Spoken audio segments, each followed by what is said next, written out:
Hello, welcome to Pathways to Peace Symposium. We have a wonderful speaker today, right now, Divya Shah. She has experienced in mental health, and she has a radio show called Radio Diva, which I was on recently. It was very fun. And we will be hearing from her. So if you'd like to introduce yourself, and then we can talk a little bit, or you can just go on with your presentation. So welcome. Thank you so much, Matt. Once again, a very happy birthday, Matt, and for doing something so beautiful on your birthday. I mean, how many people would think about, yes, let me do something which will add value to people. So amazing initiative, Matt, and thank you so much. And lovely to see you, Lee. Thank you so much for switching on your camera. It feels good to see faces. So hello, everybody. Yes, and I am Dr. Bani, Terry, and everybody who's here and who will listen to the recording later. Hello, I'm Divya. I'm a journalist by profession and working on my own health, own mental health has, I think, landed me here today because I have been working a lot on my inner child. I have done inner child course. I totally believe that you have to start the work inward, and that's how I'm here. So I'm very happy to be part of this symposium today. Yes, Matt. So Matt, do you want me to start the sharing and I can start? Certainly, yeah. I just wanted to say that I've really enjoyed. We've had a short relationship for the last couple of weeks only, and but I've really come to respect your knowledge of inner child work. It's very important to me. It's something that I've been teaching for 30 something years. And I feel like that's the basis of emotional intelligence. We have some concepts and such about how it works, but when you do inner child work, which means starting from way back in our childhood, and where our emotions got messed up, where they got shut down, where we got changed, where our belief system started, all that kind of thing, it changes everything. That's kind of the basis of this whole thing. And I strongly believe that you see the two of us happen to smile a lot, and I think that has a lot to do with the work that we have done on ourselves as children. Do you agree? I absolutely agree. I think, the smile becomes wider when you are, free of your burden that you are carrying. And inner child work helps you free that burden. So definitely our smiles are much more uninhibited and happier. The smile reaches not just the lips, it reaches the eyes, if I can say. My dad used to Yes. say, you gotta set your ears back to get your smile on. It's so big. So, yeah, well. Absolutely, Matt. Absolutely. So I will, with your permission, I will like to start the presentation, though I don't have much of a presentation. It's something that I believe in and I wanted to talk about it. So is it visible, Matt? So all of you who's here, Dr. Bani, Lee, and everybody, Terry, everybody, if you can participate, it will be awesome because then it won't be a one-way communication. I would really appreciate if you all can be part of this conversation. It will become much more meaningful. It will not be a monologue, it will be a dialogue. So what do you all see, Matt? Maybe to start us, you can help me. So what do you see, Matt? Very colorful, but it's a mess. It's definitely a mess. Lee, what do you see? What do you see, Lee? I think Lee is still setting her laptop, her phone. Yeah. So, okay. So it's definitely a mess. Yeah. That's how I used to feel. That's a picture of how I used to feel. It's like, yeah, I mean, that's what our mind looks like if we don't work on the inner child. Nothing in place, don't know where to start from. These are the feelings you get now when you enter a room like this, that don't know where I might start my work from. And it's a basically total mess. So this is why it is important to work on mental health. I hope all of you agree to what I am saying. Yeah, I mean, this is so important that, you know what, why is it so important that we work on our mental health? What we see a messy house, and that's what our mind looks like if we don't clear our childhood mess. So, and why peace? Basically, let's understand why peace or why healing is needed. You know, talking about Vladimir Putin, talking about Russia, all, you know, everybody, you know, when Matt, you proposed this topic to me, I was thinking how, you know, when in so many amazing speakers, highly talented and experienced speakers, what will I add? And this is what I felt. You know, we talk about Russia, we talk about prime ministers, presidents, but it all starts from us, one individual. And why is it important to heal ourselves? So when we heal ourselves, we don't not only heal ourselves, we heal the next generation that follows us. Let me start from our own family. When we heal ourselves, it's like, you know, solving a jigsaw puzzle. When you solve something in our past, it starts showing in our future. It changes our behavior to our children. It changes the way our children think, behave, everything. I think Matt is a big example. When he did a session, he shared that how differently his parenting was and how different his daughter's parenting is. So it's so important that when we heal ourselves, we heal the next generation that follows us. Pain is passed through family line, and unless someone is ready to feel it, heal it, and let go, it doesn't go. So pain is passed through family line. I mean, let's understand that if my mother had grudges against somebody, I will have those, carry on those grudges. And if I don't heal it, feel it, heal it, and let go, it will pass to my child also in a different way. So peace within us reflects in our social cognitive behavior outside. So it's so important that we, you know, become more peaceful to be able to show that behavior outside. And I will like to start share an example with all of you. Say, for example, I'm in a house, and if a beggar comes in my house, okay, a beggar is standing on the door, and he asked me for rice, and I have cornflakes. Will I be able to give him rice? No. So we always give what we have. To be able to give love and happiness to others, we have to have it first for ourselves. So it all starts from us, right? Am I making sense, Melissa? Lovely to see you, Melissa. Thank you for switching on your camera. It really means a lot.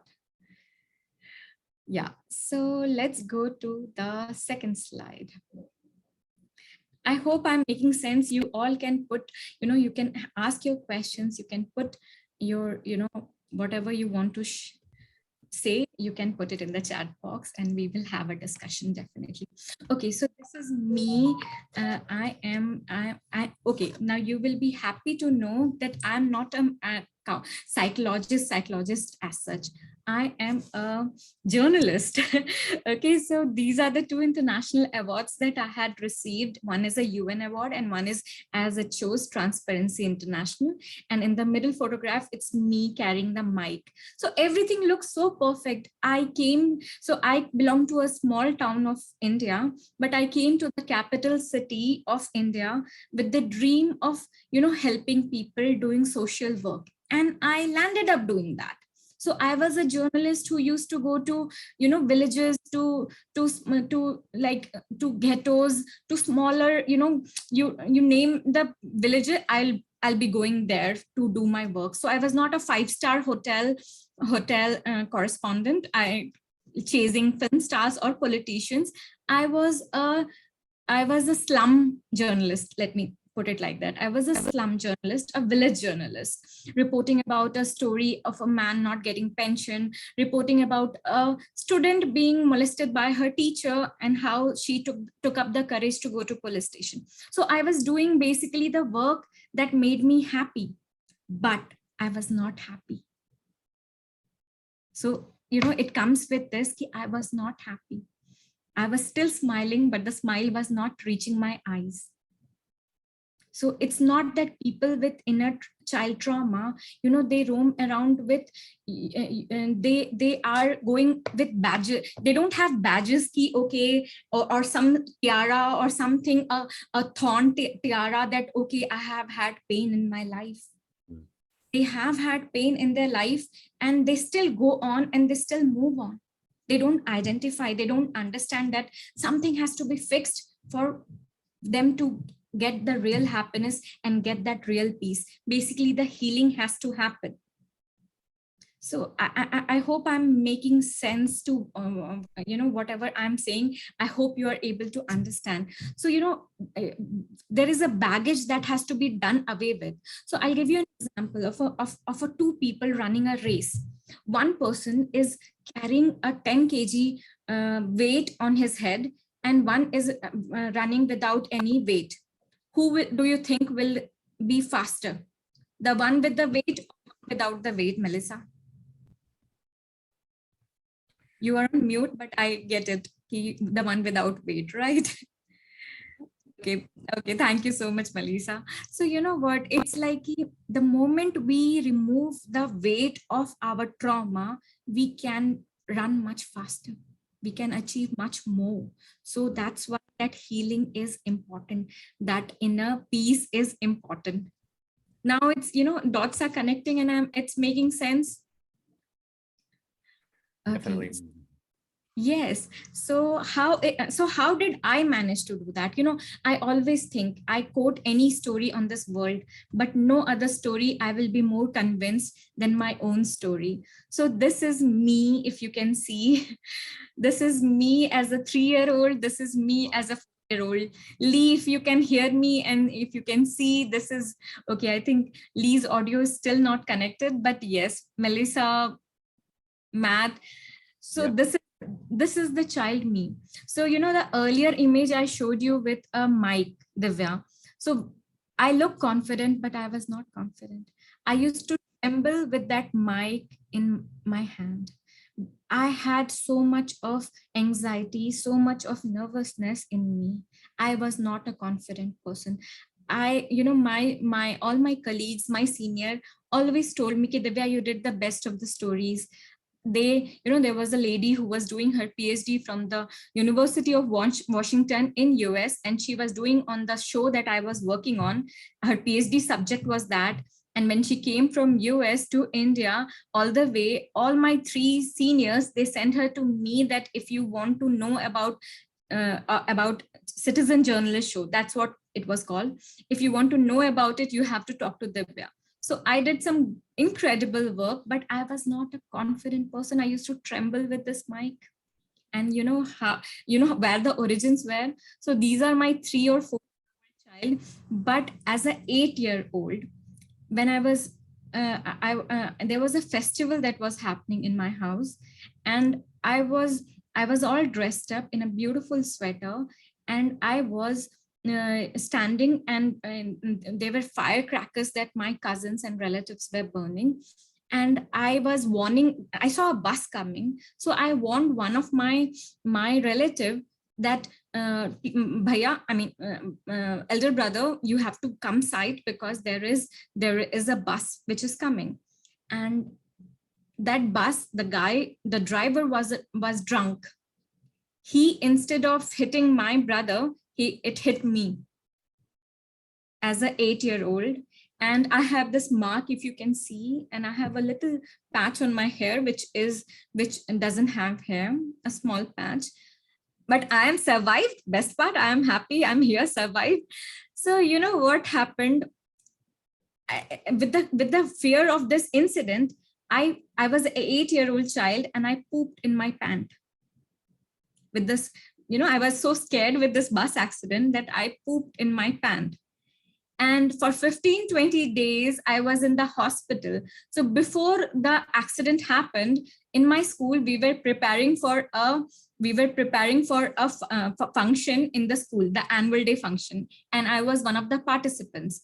But because this accident happened and I was in the hospital for 15-20 days, and when I came out, I did not participate. And when I came to school, I thought everybody now knows that I pooped in my pant. And I lost my confidence. I lost my smile. I thought ki nobody, knows, nobody is happy that I'm saved, I'm safe, I'm alive. I thought everybody, I became ashamed of myself because I thought everybody just thought ki I pooped in my pant. You thought what? Did you thought what? I pooped in my pant. Oh. With the fear, the bus accident, I pooped in my pant. I was an 8 child, but when I came to school, I thought ki, everybody thought ki, everybody in my school now knows that I pooped in my pant, and is happy that I am alive. Everybody is just thinking that, oh, such a big girl pooped in the pant, and the trauma associated with that, with that, I never got confident. I mean, I always low in confidence.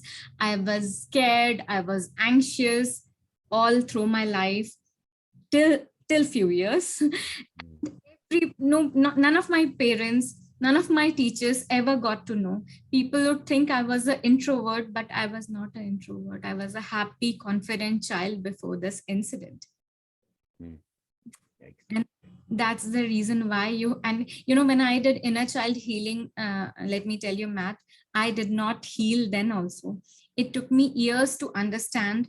I wrote a letter, the way we do. I did all that is required. And then eventually I realized that my confidence issue is related to that incident. I never faced stage again after that. So if you ask me, in entire school life, I did not get any medal, any award. I straight away in my journalism, I got 2 international awards, but it was just because I was very scared to perform anywhere after that incident. It sounds like to me that you had like 2 traumas at the same time. One was getting hit by the bus, and then worse was how the kids reacted to you afterwards, right? That's what more than the kids. I think I made it in my mind that everybody would have come to know. It's a small town. Everybody knows that this is what would have happened to me. They would make fun of me and all that. I think, as a child, you make up stories for yourself and then you believe it. And nobody feels it for you. And nobody knows. Even I did not know that's where my energy got locked. That's what child teaches you, that where does your energy gets locked, you have to know that. But the thing is that happy part is that I survived. I think now I am much more happier a person. So this is the present me. Okay, let me tell you. The present me. I mean, I know you can't see my eyes here, but my smile definitely reaches my eyes. Okay, even if it's not showing here, it definitely reaches my eyes. I'm a much more happier person. I'm okay, let me describe myself, because that's the way it should be. So I am happy, not always but mostly, content, not always but mostly, not seeking validation all the time. Sometimes, of course, like everybody, I do. Not anxious at all. I'm calmer person. I'm sorted. I live in present. I know how to stay happy. And most importantly, I think I'm at peace with past, peace with the present, which is a gift, and in peace with what future holds for me. So that's what happened to me after I worked on my inner child, and why healing is important for peace.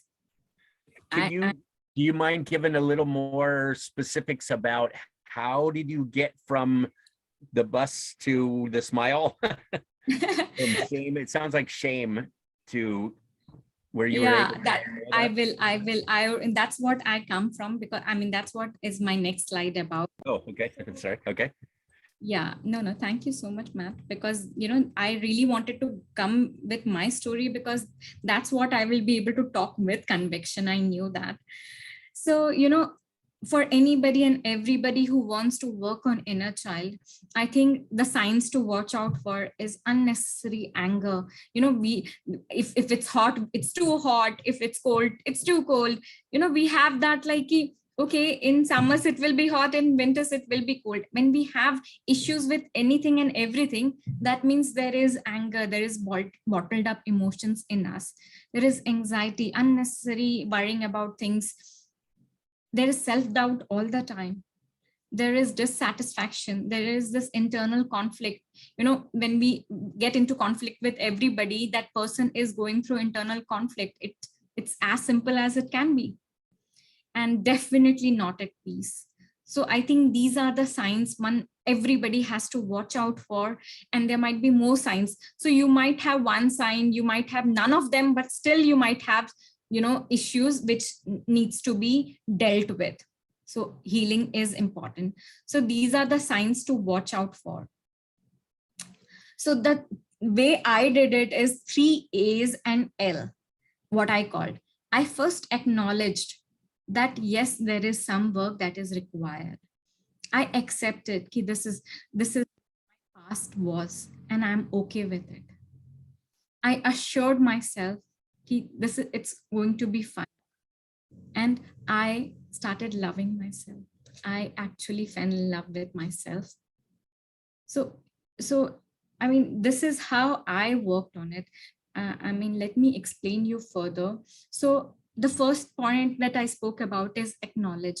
So yes, there is something that needs to be fixed. There is something amiss and you need to fix it. Even if I was successful getting awards, I knew that there is something that has to be worked with.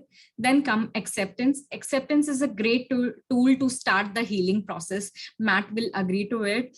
Have acceptance for all your experiences. That's what makes us what it is. Like I'm in a happy family now. I really don't need to work on mental health, but last 2 years I have started working so much more because I have a purpose in my mind. I'm driven, I'm passionate, and it happened because of my experiences. So I don't have any grudge against anybody, anything that had happened in my childhood, because that's what makes me the person I am today. And I assure my inner child that everything will be fine. I assure my 3-year-old, my 8-year-old, my 4-year-old, whichever year old has gone through any trauma, I assure that it will be fine. And most important, I have started loving myself. I'm alive. I've survived all the things that has happened in my life. That shows that yes, I'm a fighter, and I would like to believe that I'm a fighter. How do you like, I think I understand the sentence that you're saying, so for me, like, assure my 2-year-old I'm safe, assure that I'm my 15-year-old that I'm not in harm. How do you actually do that though? Like, so I understand the words, but I don't understand how to do it.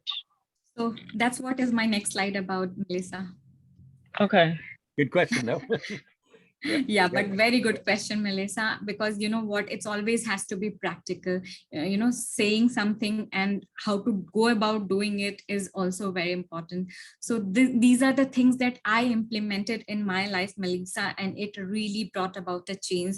So I can talk with conviction and with authority that I have written a letter to myself. In fact, I wrote a letter recently to myself. If time permits, Matt, let me know. I will read out that it's just a para letter, but I wrote recently also. So you have to, have that communication with yourself that yes, everything is going to be fine. So right now I'm working on my health. So I wrote, if you want, I can read it out. So I wrote a letter. Matt, should I read it out? Because that will help how you can write a letter. If it's not real long, yeah, go ahead. This is the last slide, Matt. As such, I'm almost done. Okay, go ahead. This is the last slide. Okay, so I wrote to myself, Melissa, especially for you. I'm reading it out.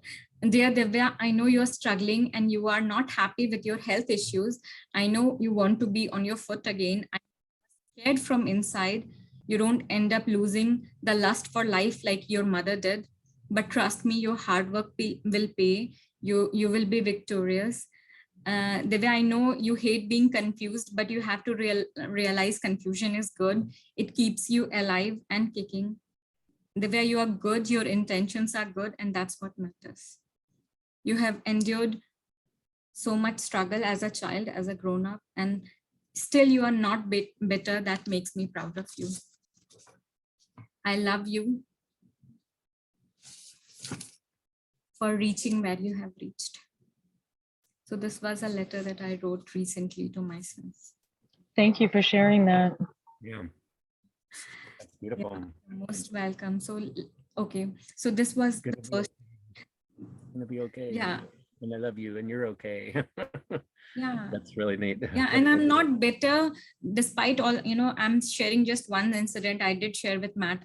There are other incidents about my child abuse and all that. I did not talk about it because there was limited time. But, Yeah. all the events of my life, if I'm still not bitter, I think I have done a good job with myself. I think I'll take that credit. I love Yes, your I have mirror activity too. I was thinking about that this morning right before we started, and I did a series one time on working with the man in the mirror. That's Michael Jackson's song, right? And it all starts with the man in the mirror, and it does. Mirror activity is a good way to do it. We look in the mirror real, and we see the outside, and what about this? But that's different than looking in your eyes and talking to yourself and talking to your younger self, especially, and go, hey, I hear you, I see you, I love you, you're okay. I'm sorry you're scared. We're gonna get through this. Absolutely. I'll help you. Absolutely. Absolutely. So, before the mirror activity, I want to talk about affirmations. I can say that affirmations has changed my life, Matt and Melissa, and everybody who's listening. I always had those affirmations. I'm confident, I'm happy, I'm rich, I'm better than what I was yesterday. I did so many affirmations, and I kept changing my affirmations.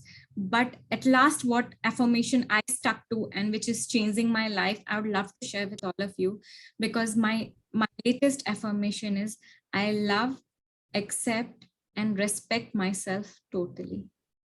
Ooh. And this is what has brought about a change in my life, because if before I love anybody else, I need to love myself. Before I respect anybody else, I need to respect myself. And before I accept anybody else, I need to accept myself. That's how my journey of inner child happened. So mirror activity, as Matt explained, it's a beautiful way of changing your life. You can just look into your eyes and not look for what Matt said, ki anything wrong with your face. Look in the eyes and say that yes, you are amazing and what you are doing is beautiful, and just carry on. And journal is a beautiful way of venting out and not letting bottled up emotions stay in you. So I have written a lot, and I believe in taking it out of you. And talking about it has liberated me a lot, Matt. I have spoken a lot about my childhood experiences, and it release it doesn't basically what happened in inner child, Melissa, let me explain you. Our energies get locked in one of those events or one of those statements that somebody passed on me. Oh, you are good for nothing. And I never forget that statement. So that statement has the power in me, or that event which happened in my childhood has the power in us. The moment we talk about it, we release the energies out of it. Nice. We are clear. So talk about it. Don't be ashamed of anything about it, because it doesn't have any power on you. And whatever had happened as a child, it has nothing to do with you. It's not your mistake. I think that's so opposite of everything that I've been like. I don't know if it's like a self-taught kind of like security blanket or protection, but it's so opposite of everything that I guess we're told or experienced, the traumas in the past. I don't know if we're directly told don't speak of it, but I think I understand how that release would work with releasing it, putting it out into the universe. Let the universe take that weight instead of us taking the weight. Like I totally understand that, but it's completely opposite. and something difficult probably to practice. It is. It is. No doubt about it, Give Melissa. you one. Yeah. May I? That's really relevant for me, Melissa, because what I found out when I started doing this work is that parents are very loving. They're still alive. They loved us. They didn't beat on us or any of that kind of thing. But we did. I still had some trauma in my life, and I said, I wish that if I could have expressed it, I wish I could have been sad. I wish I could have been angry. That kind of thing. They never would have said, "Don't do that." They wouldn't say, "Don't do that," but they never did it. They never did it. So that's what I learned. That's just what you're saying. I wasn't told not to do it, but my role models do not do that. Our culture doesn't do it. None of our friends do it. None of their friends do it. Right. So, and as real quick, and the first speaker said is that this takes courage. This takes courage. It does. It's hard. It's uncomfortable. Like you said, nobody wants to go out of their comfort zone. We got to. Very uncomfortable. If we can get comfortable being uncomfortable, we can do some amazing things, right, Divya? Thank you. Absolutely. And you know what? We don't talk about it, but the healing starts from there. So I mean, my mother said we don't talk about it, but I chose to. I wanted to be healed. So we make a choice. You know, be healed or not. Whatever culture, Divya, whatever. Yeah. I'm sorry, we need to end. So I hate to catch you off. Can I just show the last slide, Matt? Just the last slide. Yeah, go ahead. Okay. Okay. So, one thing that I practice a lot, Melissa, is gratitude is the biggest multiplier. I pay gratitude for the person I am, everything that has happened. Today's, a symposium with you, Matt, everything. I am always in a grateful mood. And I think that has changed my life a lot. And this is me. So peace begins with healing. You are again. Yeah, I wanted to show a photograph of me smiling and not closing my eyes. So that's what I mean. It begins, and so many things has happened, but I choose to stay happy and peaceful. So this is about me. That's it. There you are. So fantastic, wonderful, Divya. Thank you. I knew that it's going to be good. I thought it was good too for you to go to the slide and then back to you and then to the slide. That's very just because of how you did it, and it's really good. So, but affirmations, writing a letter to yourself, talking about it, practicing gratitude, working in the mirror, all it's really, really good stuff. And just like Farah said before this, is we need to talk about it. We got to make it. She called it dining room conversation. Right? Dining table conversation. Just we talk about, that's what we talk about. And so one of our things is safety, safety, safety. So we're making it safe for ourselves. We make it safe for others. We find people who are safe to talk about this stuff with, and we listen to them, they listen to us, kind of thing, and do some things. And usually the cost is nada most of the time if we do it right. So thank you again, Divya. Appreciate it very much. We got to end right now. So thank you. Thanks, Melissa, for jumping in there. All right. I'm going to stop the recording. Thank you so much. Thank you so much, Matt, for having me.